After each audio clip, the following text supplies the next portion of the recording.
Assalamu alaikum wa rahmatullahi wa barakatuh. Wa alaikum assalam wa rahmatullahi wa barakatuh. How are you, dear? I am fine. Alhamdulillah. তো আজকে আমরা কি পড়ব? আজকে আমরা পড়ব ইউজ অফ এম ইজ আর। আমরা কি পড়ব?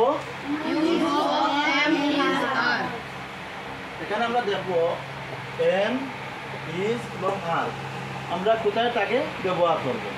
ঠিক আছে, দেখো সেন্টেন্স জুমলা যেন আমরা বানাই, বাক্যতে বানাই, এটা 2 নম্বর হয়ে থাকে। এটা থাকে আরবি ভাষায়, যেহেতু আমরা মাদ্রাসার ছাত্র, আমরা মাসারি, আমরা সহজে আরবি ভাষায় যেটা আমরা বলি, একটা বলি জুমলা ইসমিয়া, একটা বলি জুমলায় ফাইলিয়া।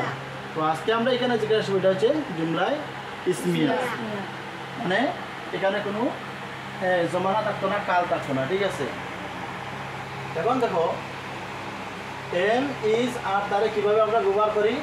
মনে করো বললাম যে আমি একজন ছাত্র, I am a student, I am a student. তো এই যে সেন্টেন্সটা আমি বললাম আই এম এ স্টুডেন্ট, ঠিক আছে, এই সেন্টেন্সটা আমি কীভাবে গঠন করব। তো গঠন করার এই প্রথম পদ্ধতি হচ্ছে যে সর্বপ্রথম আমরা কি আনবো? সাবজেক্ট। এখানে আমার সাবজেক্ট কি আছে? আই, হচ্ছে সাবজেক্ট আই। তারপরে আমরা আনবো যে ভার্ব, এখানে এম ইজ আর, এটা হচ্ছে মেইন ভার্ব।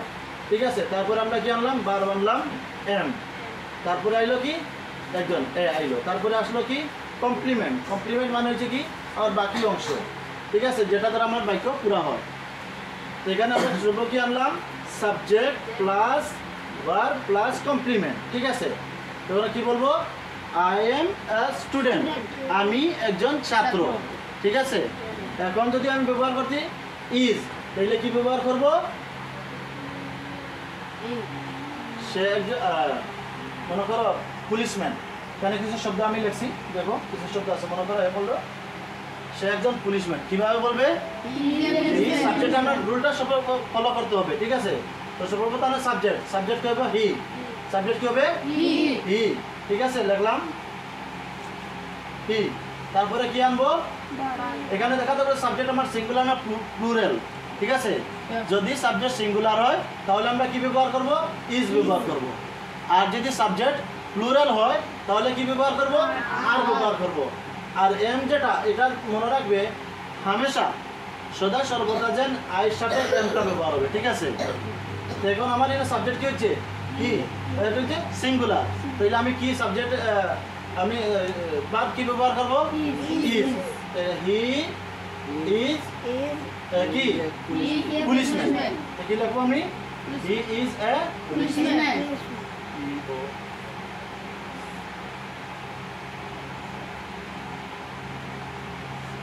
ঠিক আছে, সে আমার সেন্টেন্সটা পুরো হয়ে গেল। এখন কি কারণে আমি এখানে ইজ ব্যবহার করলাম তা বুঝতে পারছো তো? কারণ হচ্ছে কি আমার সাবজেক্ট যেটা হচ্ছে এটা হচ্ছে সিঙ্গুলার। সাবজেক্ট কি হয়েছে? সিঙ্গুলার, যার কারণে আমি এখানে ইজ ব্যবহার করছি। এখন যদি সাবজেক্ট আমার সিঙ্গুলার না হতো, যদি প্লুরাল হতো, তো এখানে আমি কি ব্যবহার করতাম? আর ব্যবহার। তার কারণে আমি কি ব্যবহার করতাম? এটা আর আমি এখানে ব্যবহার করতাম। মনে করো আমরা সবাই মাদ্রাসা স্টুডেন্ট, দেখে আমরা কিরকম, এখানে আমার সাবজেক্ট হয়ে যাবে উই। কি হবে? উই। উই, তার সাথে কি ব্যবহার হবে? আর। আর কেন? উই আমরা সবাই হচ্ছি প্লুরাল, মানে জমা। জমা আমরা হচ্ছি, তার কারণে আমরা কি ব্যবহার করবো এখানে? আর।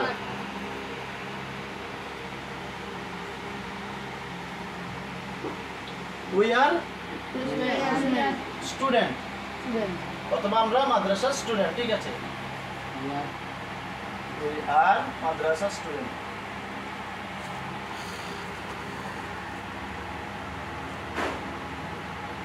মাদ্রাসা student.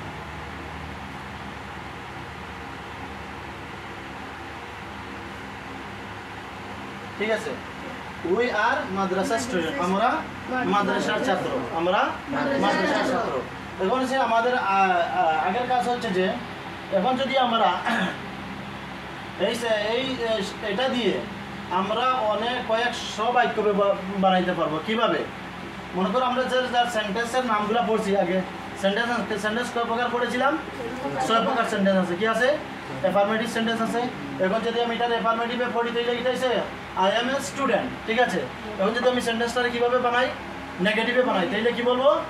I am not a student, I am not a student. এখন যদি আমি অ্যাফার্মেটিভে বানাই, তাহলে নেগেটিভে যদি বানাই তাহলে I am not a student. যদি অ্যাফার্মেটিভ বানাই তাহলে আমি এটা শুরুতে আনিলাম, আমার ভার্বটা শুরুতে আনলে তার কোয়েশ্চেন মার্ক হয়ে গেল, ঠিক আছে। Am I a student. এখন আমি যদি নেগেটিভ আবার ইন্টারগেটিভের মধ্যে করতে চাই তাহলে am I not a student. এখন যদি আমি ডাবল ইন্টারগেটিভে করতে চাই তাহলে why am I a student. বলতে তুমি এখন কেন তুমি একজন ছাত্র, এই ধরনের প্রশ্ন হয়েছে, কি বলবো? Why am I a student. এখন যদি বলি কেন আমরা ছাত্র নয়, দেখো হোয়াই এম আই। যদি প্লুরাল হয়, সিঙ্গুলার হলে তো ঠিক আছে, সিঙ্গুলার হলে তুলে আই এম এ স্টুডেন্ট। এখন যদি আমি double interrogative plus negative sentence বানাই তাহলে কি বলবো?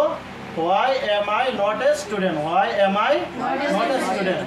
এভাবে যদি আমরা প্রতিটা শব্দ দিয়ে, এখানে 10টা শব্দ আছে, 10টা দিয়ে যদি আমরা এই 6টা করে করে সেন্টেন্স বানাই, তো 3টা দিয়ে গেলে হইব 10টা করে 6টা দিয়ে বানাইলে 60টা।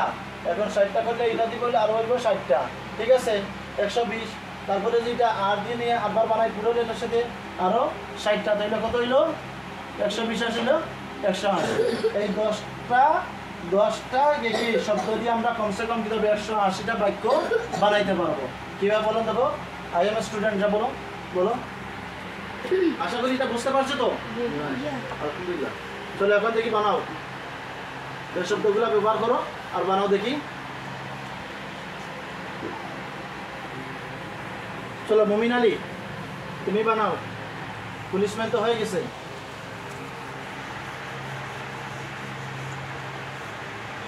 বানাও। টিচার, টিচার দিয়ে তুমি বাক্য বানাও। হ্যাঁ, প্রথম আইডি বানাও, আইডি বানাও। I am teacher. হ্যাঁ, I am not a teacher. Am I a teacher? Why am I a? মাশাআল্লাহ। এইভাবে আইডি বানাইলে এখন বানাও দিদি, সে একজন teacher.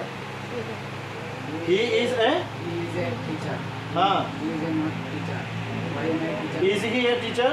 If he is a teacher, he is a not teacher. এইভাবে ইজ দিয়ে বানাইলে তারপরে আর দিয়ে বানাও। আমরা teacher, we are teachers, we are teachers, we are not teachers, are we teachers. এইভাবে এভাবে দিয়ে বানায় classmate, we are classmate, we are classmate. Funny, he is a funny boy, we are funny student, ঠিক আছে। এভাবে বানাইতে পারো I am a funny boy, ঠিক আছে। এভাবে tall, he is a tall man, he is a tall man, he is a tall boy, I am a tall boy, I am a tall student, ঠিক আছে। এভাবে I দিয়ে যতটা subject আছে সমস্ত সাবজেক্ট দিয়ে আমরা প্রতিটা সেন্টেন্সে এইভাবে যদি বানাও তাহলে এই 10টা শব্দ এখানে আছে আমাদের কি আছে? পুলিশম্যান, টিচার, ক্লাসমেট, ফানি, টল, হ্যাপি, রিচ, পোর, ফার্মার, ইঞ্জিনিয়ার, ঠিক আছে। এই 10টা সেন্টেন্স আমরা খাতার নোট করবে। আর এই যে ফর্মুলাটা আমরা বলছিলাম আগে, ওই ফর্মুলা যেই অনুযায়ী তোমরা সেন্টেন্সগুলো বানাতে থাকবে ইনশাআল্লাহ। আমরা খুব শীঘ্রই এভাবে যদি আমরা রুল ফলো করে আমরা পড়ি ইনশাআল্লাহ খুব তাড়াতাড়ি আমরা দ্রুত গতিতে ইংলিশে কথা বলতে পারবো ইনশাআল্লাহ। এবং আমরা এটা দেখিয়ে দিতে পারবো যে মাদ্রাসার ছেলেরাও মাদ্রাসায় পড়াশোনা করেও তারা কি করতে পারে? ইংরেজিতে কথা বলতে, তাও ফ্লুয়েন্টলি ইংলিশ কথা বলতে পারে ইনশাআল্লাহ তাআলা, ঠিক আছে না? সবাই মেহনত করবো তো ইনশাআল্লাহ। যাও ছুটি।